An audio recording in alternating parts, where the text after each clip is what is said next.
गति हो। त्यही पारदर्शितामा उभिएर म तपाईहरुलाई केही तिता मीठा कुरा बताउन गइरहेको छु। सबै मीठा कुरा गर्न पनि सकिदैन, सधैँ तितो कुरो गरेर पनि हुँदैन। तर आज तिता र मीठा कुरा गरौं। म छोटो धेरै लामो सम्बोधन गर्दिन। पहिलो कुरा त प्रशस्त पानी पिउनु होला यो र कहीं जाँदाखेरि लामो समयसम्म शौचालय जान नरोक्नु होला। म चाहिँ एउटा युरिन इन्फेक्सनबाट चाहिँ ग्रसित भएँ भर्खरै। पानी कम पिउने, चुनावी दौडमा चाहिँ टोयलेट जानु पर्ला भनेर रोक्ने क्रियाकलापले गर्दा मलाई अलिकति स्वास्थ्यमा अलिकति हैन अलि बढी नै असर गरेको थियो। तर अब अहिले म त्यसबाट बाहिर निस्किने क्रममा छु। चुनावी क्रममा दौडिनु भएका साथीहरूको अनुहार हेरिरहेको छु। सबैको खटाई तपाईहरुको अनुहारले देखाएको छ। तर तपाईहरुको अनुहार सधैँ यस्तै हुनुपर्छ। जनतासँग सधैँ भिजेको, असिन पसिन भएको, जनतासँग सधैँ गाँसिएको। नेतृत्व र जनताको बीचमा एउटा ठूलो पर्खाल छ। कयौं नेताहरूसँग जनता नजिक हुनै चाहँदैनन्, किन उनीहरूलाई यो आफ्नो मान्छे हो भन्ने नै लाग्दैन। आज घर घरमा नमस्कार गरेर हामी पुगेका छौं, भोलि तिनले गरेको नमस्कार पनि नफर्काउने ठाउँमा तपाई हामी पुग्न सक्छौं। होशियार त्यो होइन। त्यस्तो नेतृत्व जनताले खोजेका होइनन्। आज तपाईहरुले खुशियाली मनाउनु भएको छ।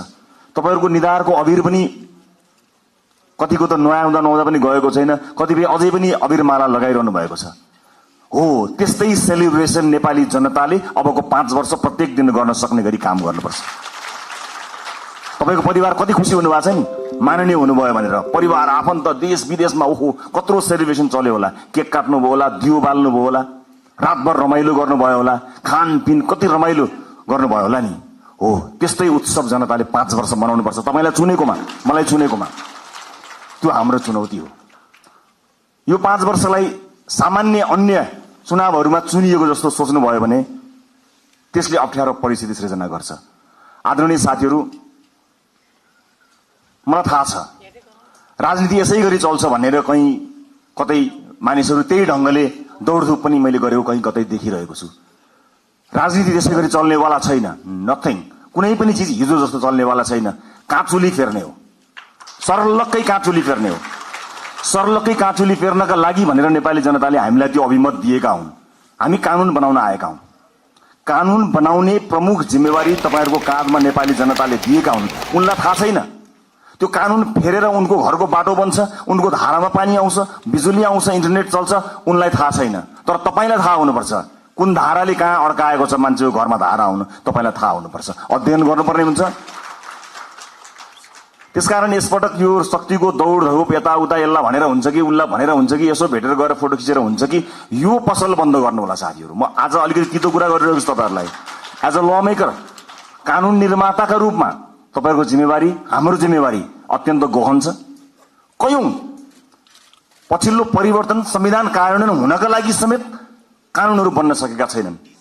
संविधान निर्माण भएको यति लामो समय हुँदा समेत विभिन्न बाधा अडचनहरू भए। तर नेपाली जनताले अब हामीलाई कुनै बहाना बनाउन नपाउने गरी दिल खोलेर स्पष्ट र लगभग 2/3 बहुमत दिएका छन्। अब केको बाधा, अब केले अड्काउँछ हामीलाई? अब अड्काउने भनेको तपाई हाम्रो नियतले मात्रै हो। र अर्को कुरा, धेरै लामो अनुभव त मेरो राजनीतिमा रहेन। जति समय राजनीतिमा रहे सबैभरि विभिन्न किसिमका प्रहारहरूको सामना गर्नु पर्यो। यो पार्टी जन्मेदेखि यसमाथि प्रहार भयो। पार्टीको नाममा मुद्दा चल्यो। यो पार्टीलाई जन्मैदेखि कुल्चने कोसिस भयो, बचाउँदै लिएर आउन सक्यौं। यो पार्टीको चुनाव चिन्हमा मुद्दा चल्यो। यो पार्टीको चुनाव चिन्ह नै भत्काइदिने गरी प्रहारहरू भए स्थापित राजनीतिक दलहरूबाट, विभिन्न स्वार्थ समूहबाट, विभिन्न शक्ति समूहबाट जोगाएर ल्यायौं। हामीले घण्टी बचायौं, किनकि नेपाली जनताको लागि घण्टी बचाउनु पर्थ्यो, घण्टी बजाउनु पर्थ्यो। सजिलो थिएन। यो देशका सम्पूर्ण शक्तिहरू एक ठाउँमा उभिँदा पनि हामीले खुट्टा कमाएनौं, हामी डराएनौं, हामी हल्लिएनौं, किनकि हामीलाई नागरिकको चेतनामाथि विश्वास थियो। एकपटक चुनाव त आओस् न अनि हामी देखाइदिन्छौं भनेर हामीले 84 कोरेका थियौं। नागरिकले सबै हेरेका हुन्छन्, हरेक गतिविधि जनताले हेरेका हुन्छन्। जनताको चेतनालाई कसैले चुनौती दिन्छन्, जनता नै खराब भयो कि भनेर चुनौती दिन्छन्। होइन, यदि त्यस्तो हुन्थ्यो भने अघिल्लो चुनावमा हामीलाई 20-21 सिट होइन एकैपटक 2/3 दिन सक्थे जनताले। तर अघिल्लो चुनावमा जनताले के भने यी नयाँहरूलाई एकपटक हेरौं ताकि यिनीहरू नमात्ने हुन्, त्यति मात्र सिट दिउँ र पुरानाहरूलाई सच्चिने अवसर दिने गरी यिनीहरूलाई पनि निमिटान नपारौं भनेर नागरिकले विवेकपूर्ण ढंगले मतदान गरे। तर नागरिकको त्यो विवेकलाई 2/3 पाएको सरकारले चुनौती दियो। शक्ति प्राप्त गरिसकेपछि आँखामा जुन पट्टी आउँछ, अब त्यो पट्टी हामीले खोल्न सक्नुपर्छ। नत्र पुराना राजनीतिक दललाई नेपाली जनताले 34, 35, 36 वर्षमा कुरे, तपाईँ हामीलाई 36 महिना 36 दिन पनि कुर्नेवाला छैनन्। यो कुरा निर्धक्क हुनु होला, किनकि जनता अब्बल चेतनामा आएको छ। अब कानून निर्माताका रूपमा अब तपाईँहरूको दौड स्वार्थ समूहहरूको घर घरमा होइन। गुट बनाएर कांग्रेस एमालेलाई जितिँदैन साथी हो, कुनै गुट बनाउनु पर्दैन। घण्टीका मुनि सबै हटाउन सक्छौं, घण्टीसँग त्यति धेरै ताकत छ, कहीँ गुट बनाउनु पर्दैन। र आफ्नो पोजिसन के हुन्छ, म कहाँ हुन्छु, मलाई के हुन्छ, पार्टीमा मेरो हैसियत के हुन्छ, संसदमा मेरो हैसियत के हुन्छ, सरकारमा मेरो हैसियत के हुन्छ, यो म केन्द्रित राजनीतिबाट बाहिर उठ्न सकिएन र देश केन्द्रित राजनीति गर्न सकिएन भने हाम्रो अभिगत पुराना राजनीतिक दलका नेताहरू भन्दा पनि बत्तर अभिगत हुन्छ। यो कुरा म तपाईलाई डे 1 मा बताउन गइरहेको छु। त्यसकारणले आफूलाई सेन्टरमा राख्ने होइन। राजनीति आजसम्म त्यस्तै भयो, सहमति त गर्ने, राष्ट्रिय सहमति गरे जस्तो भन्दै, राजनीतिक सहमति गरेको छ भन्दै, विभिन्न सहमतिहरूमा नेताहरूले आफ्नो ठाउँ सुरक्षित राखे, आफ्नो ठाउँ सुरक्षित राखे, पार्टीहरूले आफ्नो ठाउँ सुरक्षित राखे। तर देशलाई सुरक्षित राख्ने हो कि होइन, देशलाई केन्द्रमा राखियो कि राखिएन, त्यो महत्त्वपूर्ण कुरा हो। यतिखेर देश केन्द्रमा छ, देशले देखेको सपना हामीले पूरा गर्ने हो। तपाईको र मेरो मन्त्री प्रधानमन्त्री बन्ने सपनाको भारी यो देशले, यो समाजले बोक्दैन। मेरो सपनाको भारी बोक्नको लागि यो समाज बाध्य छैन, तर यो समाजको सपनाको भारी तपाईँ हामीले बोक्ने हो। त्यसका लागि तपाईँ हामीलाई मत दिएर पठाएका हुन्। सामान्य कुरा होइन। यहाँ शहीदकी आमा छिन्, ध्यान दिनु होला। कुनै पनि बिचौलियासँग साँठगाँठ गर्नुभन्दा, एक कप चिया खानुभन्दा अगाडि, उसको एक घुटको पानी खानुभन्दा अगाडि शहीदकी आमालाई सम्झिनु होला। आफ्नो छोरो चढाएर संसद छिरेकी छिन् शहीदकी आमा। सामान्य कुरा होइन। देशमा बिचौलियागिरी बिगबिगी छ। मैले छोटो समयको राजनीतिमा जुन देखेँ त्यो अनुभव तपाईलाई सुनाउँदैछु। तपाईहरुलाई विचलित बनाउन, तपाईलाई प्रभावित बनाउनको निमित्त मानिसहरू दौडन्छन्। देशको परिस्थिति यस्तो छ कि सरकार बनेको बेलुकाबाट एउटा समूह सरकार ढाल्न सक्रिय रहन्छ। बनेको दिनबाट प्रत्येक पटक हामीले अभूतपूर्व जनमत प्राप्त गरेका छौं। त्यो अभूतपूर्व जनमत प्राप्त गरेसँगै अब यिनीहरू बीच फाटो ल्याउन सकिन्छ कि भनेर ठाउँ ठाउँबाट प्रयास भएको तपाईहरु हेर्नुहुन्छ होला नि। समाचार भित्रका नियतहरू पनि हेर्न सकिन्छ नि कहिलेकाहीँ त। त्यस्ता ठाउँबाट हामी बच्नुपर्छ।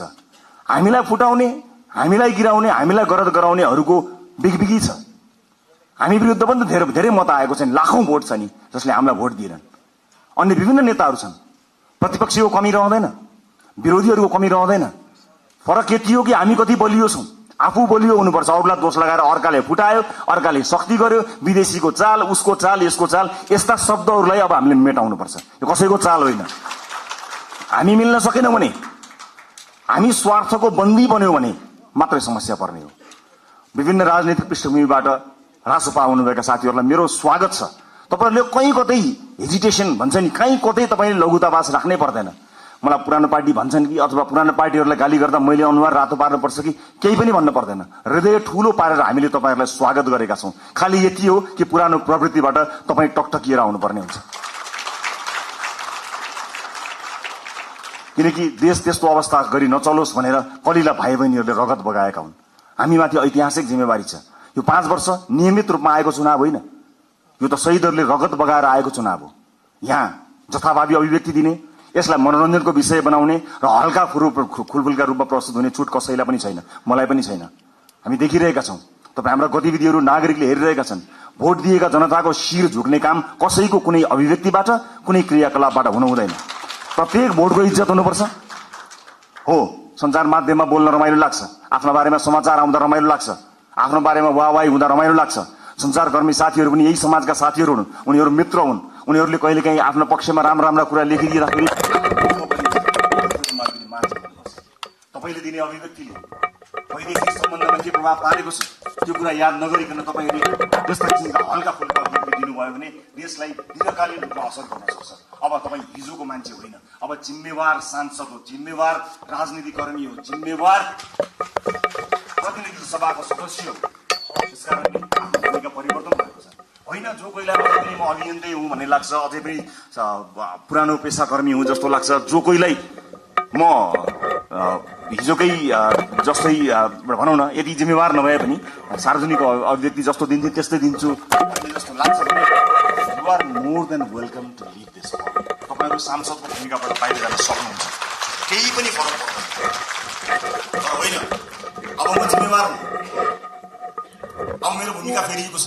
यो देशका कानुनहरू मैले फेर्नु पर्नेछ, कानुनहरूमा संशोधन ल्याउनु पर्नेछ, नयाँ कानुनहरू ल्याउनु पर्नेछ।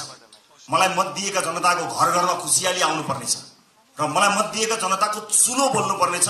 मलाई मत दिएका जनतालाई प्रभाव पर्नु पर्नेछ। उनीहरूले मैले जस्तै अस्पतालमा उपचार गर्न जाँदा बेड पाउनुपर्छ, कसैको फोर्स बिना भन्ने कुराको महसुस तपाईँलाई हुनुपर्छ।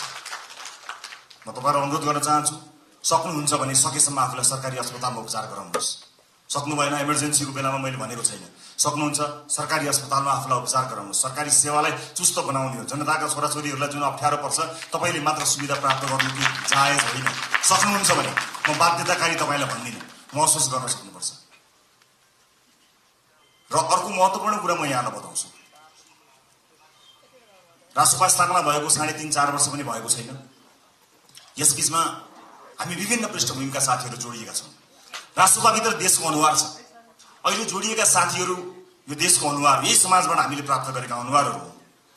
हामीभित्र कसैको विवाद पनि होला, कसैको उच्च छवि पनि होला, कसैको सामान्य किसिमको सार्वजनिक जीवन होला, कसैको उच्च किसिमको सार्वजनिक जीवन होला।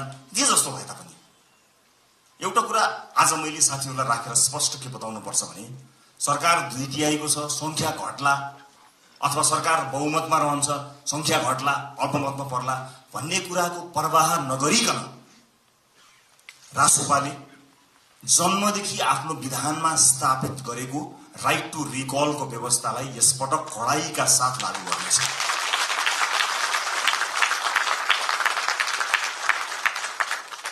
एउटा स्वतन्त्रता हुन्छ, एउटा अनुशासन हुन्छ, एउटा फ्रिडम र एउटा डिसिप्लिन।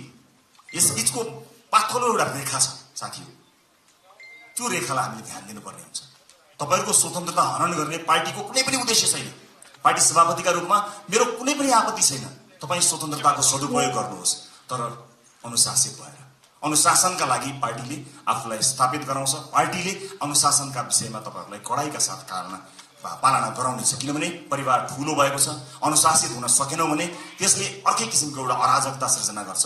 अराजकतालाई हामी कदापि स्वीकार गर्न सक्दैनौं। यसै पनि विभिन्न किसिमका अराजकताबाट समाज आक्रान्त भएको यो अवस्थामा हामीले अत्यन्त अनुशासित हुनुपर्नेछ।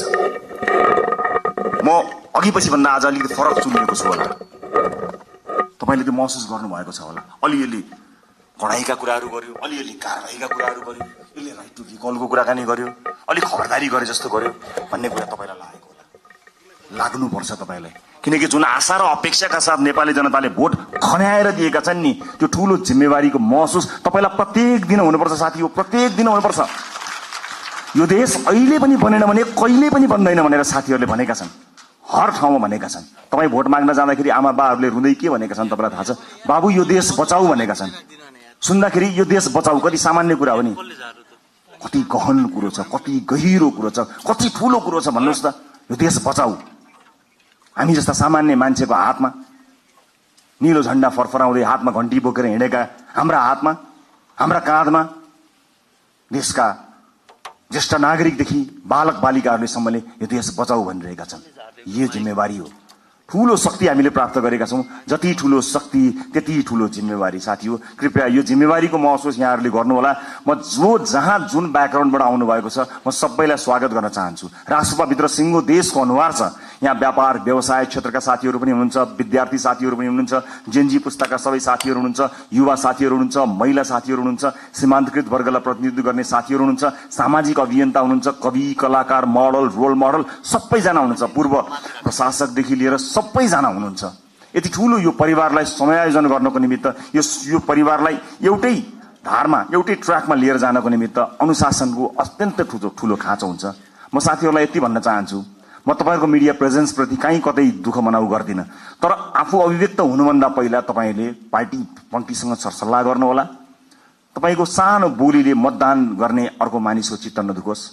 तपाईको सानो अभिव्यक्तिले देशका महत्त्वपूर्ण सम्बन्धहरूमा आँच नपुर्याओस्।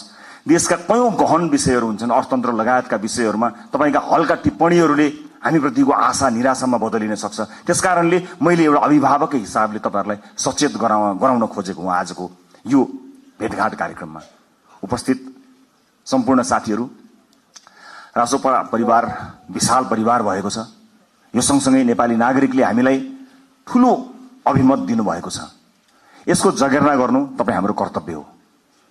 अब संसदको सेसन चले भन्दा बाहेक तपाईहरूको भेट जनतासँग हुनुपर्नेछ। आफ्नो निर्वाचन क्षेत्रमा निरन्तर खट्नुहोला।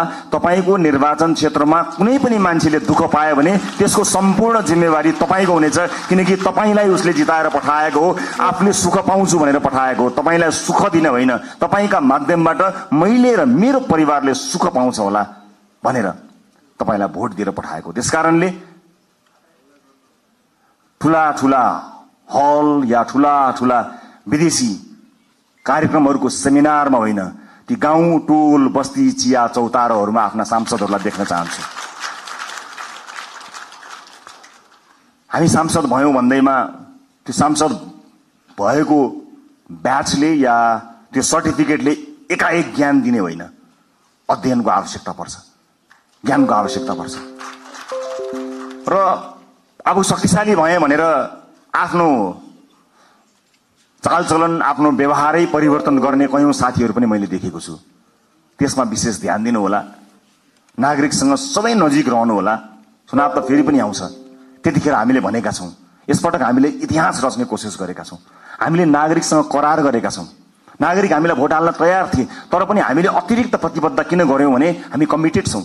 यसपटक परिवर्तन गरेरै छाड्ने हो, यसपटक काँचुली फेरेरै छाड्ने हो भनेर हामीले नागरिकसँग करार गरेका छौं। त्यो करारका अक्षर अक्षर पढ्नु होला। र तपाईहरु मध्ये कोही यही भएकै हलहरु मध्ये नै कोही न कोही मन्त्रालय सम्हाल्ने साथीहरु हुनुहुन्छ।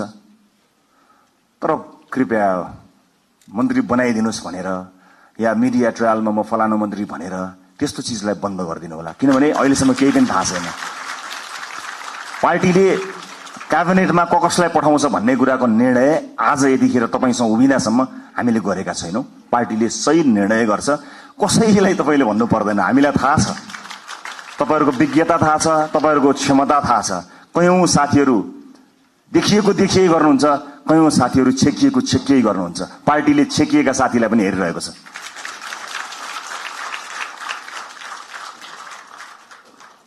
कहिलेकाहीँ कसैले जति देखाउँछु भने पनि देखिँदैन, कसैले लुकाउँदा पनि देखिन्छ। क्षमता भन्ने कुरा त्यस्तो हुन्छ। त्यसकारणले कतिपय अलि बढी चर्चामा आएका साथीहरू र चर्चामा आउन नपाएका साथीहरू सबैलाई पार्टीले हेरेको छ। कयौं विषयका विज्ञ साथीहरू हुनुहुन्छ। म सञ्चारकर्मी साथीहरूलाई के पनि अनुरोध गर्न चाहन्छु भने सार्वजनिक चासो र सार्वजनिक छविमा आइसकेका भन्दा पनि रासोपा भित्रका 101 विज्ञ साथीहरू यो हल भित्र हुनुहुन्छ। अलिकति क्यामेरालाई फोकस गर्नुभयो, अलिकति tilt down, tilt up, left right गर्नुभयो भने यो हल भित्र 101 विज्ञ साथीहरू हुनुहुन्छ है साथी हो। त्यसकारणले आम नागरिकलाई ती साथीहरू बारे पनि जानकारी दिदिनु होला है। चलेका, देखिएका, सुनिएका साथीहरू त छँदै हुनुहुन्छ, त्यहाँतिर पनि अलिकति ध्यान दिनुहोस् ताकि नागरिकले थाहा पाउन् कि रासोपा भित्र यस्ता मान्छेहरू पनि रहेछन् भन्ने कुरा। यो मेरो सञ्चारकर्मी साथीहरूको उल्लेख्य उपस्थिति भएको हुनाले मेरो विनम्रतापूर्वक यहाँहरूलाई गरिएको अनुरोध हो। अब म लगभग आफ्नो भनाइको अन्त्यतिर आएको छु। उपस्थित साथीहरू, चुनावमा हामीले अत्यन्त दुःख गर्यौं। तपाईहरूले मेहनत गर्नुभयो, परिश्रम गर्नुभयो। केही नयाँ साथीहरू, केही पुराना साथीहरू पनि चुनिएर आउनु भएको छ। अधिकांश धेरै सांसदका रूपमा नयाँ साथीहरू आउनु भएको छ। स्वाभाविक रूपमा के होला, कसो होला, कस्तो होला भन्ने कुरा तपाईलाई लागेकै हुनुपर्दछ। चुनावका बेलामा जुन मेहनत तपाईले गर्नुभयो त्यो खटाइका हिसाबले त्यो मेहनत सायद नपर्ला, तर सोचाइका हिसाबले, पढाइका हिसाबले, अध्ययनका हिसाबले, रिसर्चका हिसाबले त्योभन्दा कम मेहनत गरेर चाहिँ परिवर्तन आउन सक्दैन। त्यसकारणले तपाईहरुको काँधमा अत्यन्तै ठूलो जिम्मेवारी आइपरेको छ। यसको महसुस गर्नु होला। म फेरि पनि दोहोर्याएर भन्न चाहन्छु, संसारको कुनै पनि देशले बिरलै पाउने यो अवसर तपाईँ हामीले प्राप्त गरेका छौँ। आफ्नो देशको इतिहास आफ्नै हातले लेख्ने यो अवसर हामीले प्राप्त गरेका छौँ। भोट माग्दा हामीले आम जनतालाई के भनेका थियौँ भने यसपटक तपाईँले आफ्नो भाग्य आफ्नै हातले लेख्ने हो, इतिहास रच्ने हो 21 गते भनेर हामी सबैले भनेका हौँ। विभिन्न ठाउँमा विभिन्न साथीहरूसँग भेटघाट गर्दा म आफै पनि पुगेको र तपाईँहरूको हात समातेर भनेको म सम्झन्छु। हामीले भनेका थियौँ यसपटक आफ्नो हातले आफै इतिहास लेख्ने हो। आज म तपाईँलाई यो हलभित्र भनिरहेको छु, साथी हो, यो देशको भविष्य कस्तो लेख्ने तपाईँको हातमा छ, मात्र तपाईँको हातमा छ, अरू कसैको हातमा छैन। जनताले दिए तपाईँलाई, ल लेखा हाम्रो भविष्य, ल रोका हाम्रा छोराछोरीलाई विदेश जानबाट, ल सृजना गर रोजगारी, ल बनाऊ बाटोघाटो, ल पुर्याऊ बिजुली, देऊ शिक्षा, देऊ स्वास्थ्य। जनताले आफ्नो गर्ने काम गरे, तपाईँको काँधमा आएको छ। यसबाट एकदमै धेरै रमाइलो यसलाई लिएर यसलाई चाहिँ उत्सवका रूपमा भन्दा पनि जिम्मेवारीको रूपमा काम गर्नुपर्ने यो गहन बेला तपाईँहरूको काँधमा आइपरेको छ। त्यसैले म सबैलाई यसको महसुस गर्नको निमित्त हार्दिक अनुरोध गर्न चाहन्छु। म फेरि पनि भन्छु, यो सामान्य परिस्थितिले आएको होइन। भाइ बहिनीहरूले, ससाना भाइहरूले आफ्नो रगत बगाएर ल्याएको यो परिवर्तनलाई संस्थागत गरेर अर्को निर्वाचनमा कुनै पनि उम्मेदवारले भोट माग्न जान नपरोस्, हाम्रो काम बोलोस् भन्ने हेतुले तपाईँहरूले काम गर्नुहुनेछ। नजानेको कुरा सिक्नका लागि कहिले पनि अप्ठ्यारो मान्न पर्दैन। मैले अघि नै भने, हामीले सांसदको लोगो लगाउने बित्तिकै, हामी सांसदको कुर्सीमा बस्ने बित्तिकै या संसद भवन छिर्ने बित्तिकै ज्ञान ओइरिएर हामी कहाँ आउने होइन। फेरि पनि मेहनत गर्नुपर्छ, फेरि पनि परिश्रम गर्नुपर्ने हुन्छ। कहाँ कहाँ समस्या परेका छन् त्यसबारे ध्यान दिनुपर्ने हुन्छ। मलाई आशा छ यति प्रबुद्ध, यति क्षमतावान, यति युवा, यति समावेशी, यति धेरै साथीहरू एक ठाउँमा उभिँदा पनि यो देश बन्दैन भने, यति साथीहरू मिलेर पनि बनाउन सकिएन भने कसले बनाउन सक्ला? सक्छौँ, हामी गर्छौँ, हामी सक्छौँ र हामी गर्छौँ। अन्त्यमा यो देशको सबैभन्दा ठूलो समस्या मैले देखेको सामाजिक न्याय हो। सामाजिक न्यायका लागि लड्नुपर्ने हुन्छ। आम मानिसको आँखाले देख्ने विकास भनेको भौतिक पूर्वाधारको विकास हुन सक्दछ। ठूला ठूला बिल्डिङ, चिल्ला सडकहरू विकासका सूचक हुन सक्दछन्। मलाई सोध्नुहुन्छ भने मेरा लागि विकासको सूचक भनेको सामाजिक न्याय हो, सोसियल जस्टिस। जुन समाजमा न्याय छैन, जुन समाजमा विभेद छ, त्यो समाज मान्छे बस्ने समाज होइन। मान्छे बस्ने समाजका लागि हामीले मान्छे बस्ने समाज जस्तो बनाउनु पर्ने हुन्छ।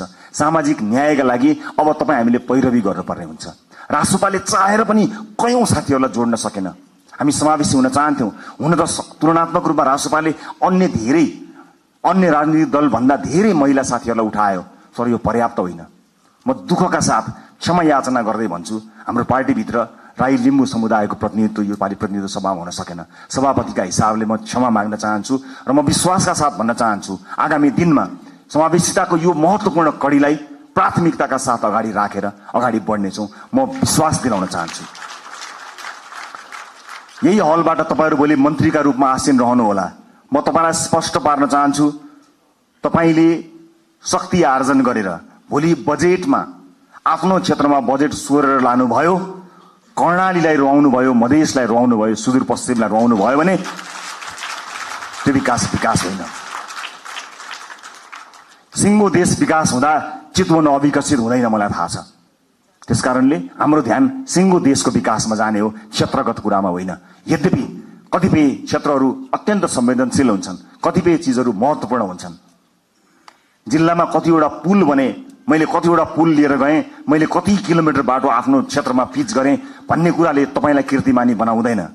मैले अघि भने जस्तै कर्णालीमा बाटो पुग्यो कि पुगेन, कर्णालीमा अस्पताल बन्यो कि बनेन, कर्णालीमा सुत्केरी आमाले बाटोमा मृत्युवरण गर्न पर्यो कि परेन, मधेसमा भित्री मधेसमा शिक्षाको उज्यालो पुग्यो कि पुगेन, स्वच्छ खानेपानी पुग्यो कि पुगेन, बालबालिकाहरूले पोषण पाए कि पाएनन्। विकासको सूचक यो हो। तपाईँ हामीले सोचेको विकास यही हुनुपर्नेछ।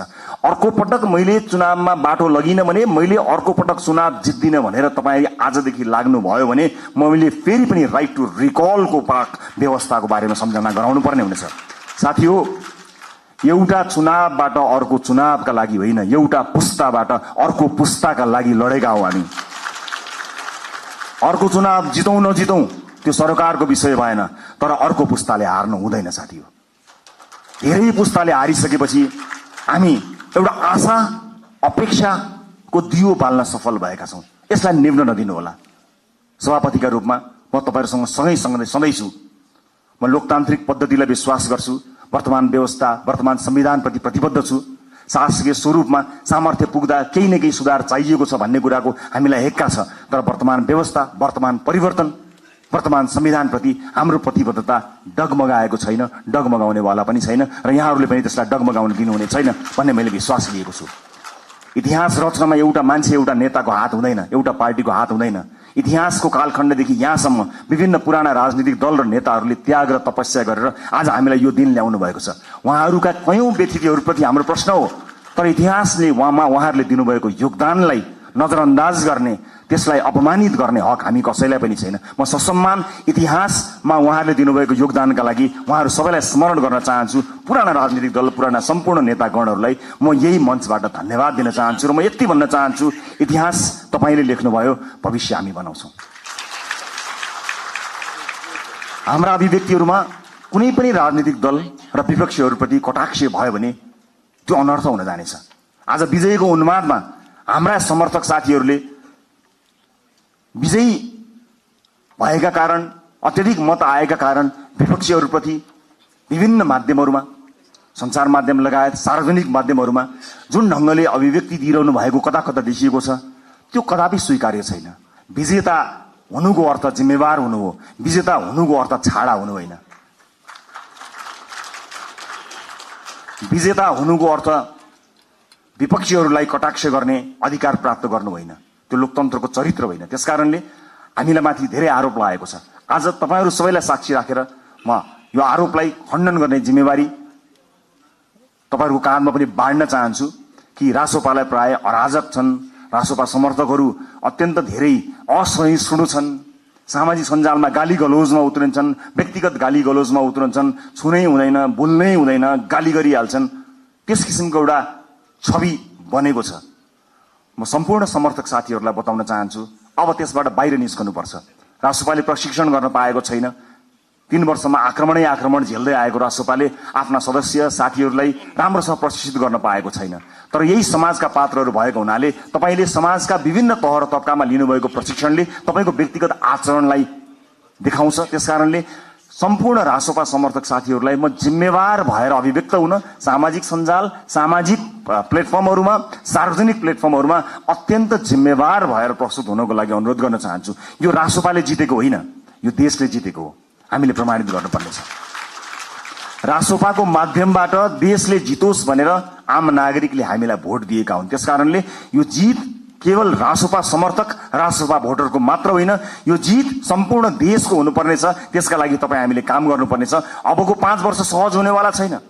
हिजोका सांसदहरूको जस्तै गतिविधि या हिजोका मन्त्रीहरूको जस्तै गतिविधि र तिनै निरन्तर त्यही चीजको निरन्तरता यो हो भन्ने जो कोहीलाई परेको छ भने कृपया त्यो होइन। अति संवेदनशील समयमा अत्यन्त धेरै मेहनत गर्नुपर्ने समयमा हामी उभिएको हुनाले फेरि पनि तपाईहरुलाई मेहनतका साथ अगाडि बढ्नको लागि म हार्दिक अनुरोध गर्न चाहन्छु। अन्त्यमा निर्वाचन जित्नका लागि पार्टीका विभिन्न तह र तबकामा रहेर काम गर्नुहुने सम्पूर्ण साथीहरूलाई म धन्यवाद दिन चाहन्छु। समानुपातिक साथीहरूलाई कतिपय मानिसहरूले तिमीहरू त समानुपातिक हौ, प्रत्यक्ष होइनौ भनेर अलिकति फरक ढंगले हेर्न खोजेको देखिन्छ। म त्यसलाई विभेद भन्छु। म त्यस्ता विभेद पार्टीभित्र नहोस् भन्ने चाहना राख्न चाहन्छु। चाहे प्रत्यक्षमा रहेका हुन्, चाहे समानुपातिकमा रहेका हुन्, सबैले आफ्नो भूमिका र जिम्मेवारी निर्वाह गरेका छन्। कतिले चुनाव जित्नका लागि भूमिका निर्वाह गरे भने अब संसदमा गएर ती साथीहरूले आफूलाई अझ बढी अब्बल प्रमाणित गर्नुहुनेछ। हरेक पेशा, व्यवसाय, क्षेत्र, लिङ्ग सबैको प्रतिनिधित्व गरेर विशाल राष्ट्रपा परिवारमा आउनुभएका तपाईँ साथीहरूलाई सुपर लास्ट एउटै कुरा के भन्छु भने हामी समय र परिस्थितिले एक ठाउँमा जोडिएका हौं। हामी यो राजनीतिक दल थिएन, हामी यहाँ गोलाकार हुने थिएनौं भने अलग किसिमका मानिसहरू थियौं। हाम्रा साथीभाइ अलग थिए, हाम्रो संगत अलग थियो, हाम्रो काम अलग थियो, हाम्रो पेशा अलग थियो। तर परिस्थितिले हामीलाई यहाँ जोडेको हो। जोडिसकेपछि एज अ टिम प्लेयर, एउटा सामूहिक खेलाडीका रूपमा तपाई हामीले काम गर्नुपर्नेछ। व्यक्तिगत रूपमा कसैको आचरण, बानी व्यवहार, स्वभाव हामीलाई मन पर्नु नपर्नु बेग्लै कुरा हो। तर यतिखेर हामीले हेर्ने भनेको देशको संविधान हो, संसदको नियमावली हो, पार्टीको विधान हो। तपाईलाई व्यक्तिगत जीवनमा जुन किताब पढ्न मन लाग्छ पढ्नुहोस्, तर हामीले पढ्ने यिनै किताबहरू हुन्। यिनै किताबभित्र हामी एकबद्ध भएर देशको संविधान मानेर, पार्टीको विधान मानेर, विभिन्न नियमावलीको अधीनमा रहेर एकै ठाउँमा एउटा टिम भएर काम गर्नुपर्नेछ। त्यसकारणले व्यक्तिगत इच्छा आकांक्षा, व्यक्तिगत लाइक डिसलाइक, व्यक्ति मन पर्ने मन नपर्ने कुराहरू गौण रहन्छन्। मैले अघि पनि भने तपाईको चाहना, तपाईको सपनाको भारी यो देशले बोक्ने होइन, वर्षौंदेखि यो देशले देखेको सपनाको भारी तपाईँ हामीले मिलेर बोक्ने हो।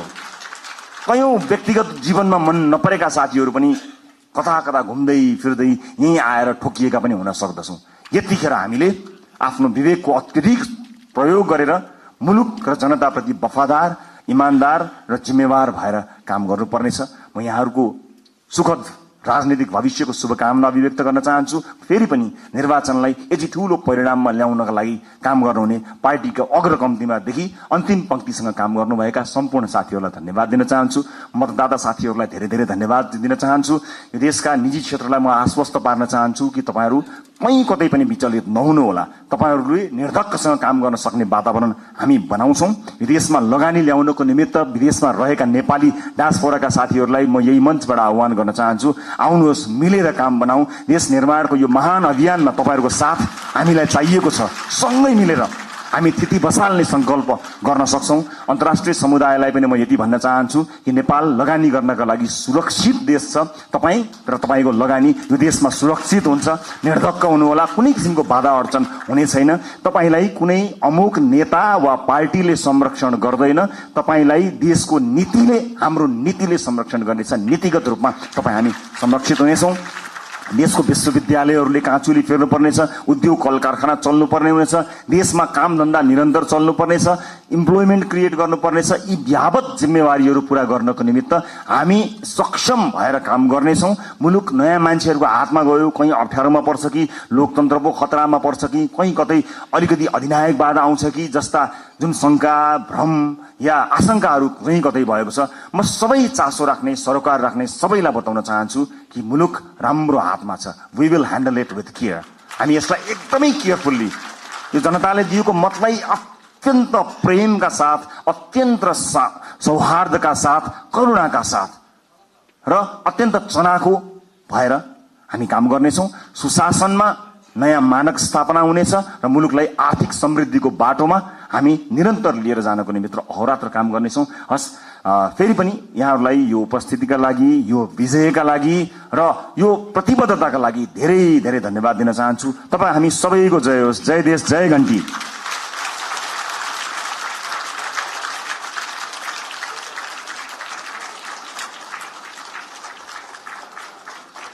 धन्यवाद सभापतिज्यू। अब मिडियाका साथीहरूलाई मैले यहीँबाट धन्यवाद भन्दै बाहिर